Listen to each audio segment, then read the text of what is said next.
در شعبه منطقوی بانک ملی تاجیکستان در شهر خوجند نشستی مطبوعاتی برگزار گردید. در آن رهبریت و مسئولین ساحه بانکداری نتیجه‌های فعالیت نظام بانکی ولایت سوخت را در نیم سال اول سال روان شرح و توضیح دادند. اطلاع داده شد که در دوره حساباتی نشانده‌های اساسی نظام بانکی در ولایت سوخت تمایلی مثبت داشته، حجم خدمت رسانی‌های بانکی، استفاده اوستایی پرداخت غیر نقدی و شماره استفاده برندگان خدمت رسانی‌های رقمی افزایش یافته است. ذکر گردید که در ولایت سوخت شماره تشکیلات‌های قرضه مالیوی 11 عدد را تشکیل می‌دهد. در این دوره مجموع محصولات منطقوی به 21 میلیارد و 188 میلیون سومانی برابر گردیده است.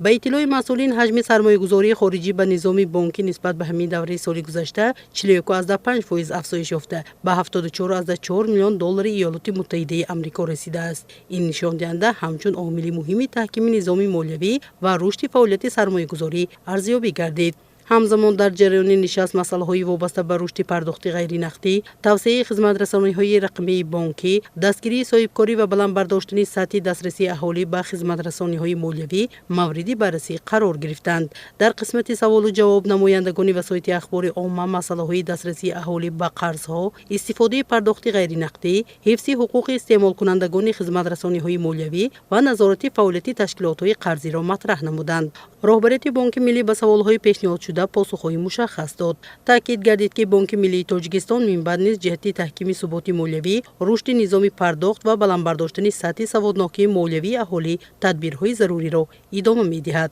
مستانه محیدی لازاده، بزرگمیر شاملیکوف، اخبار.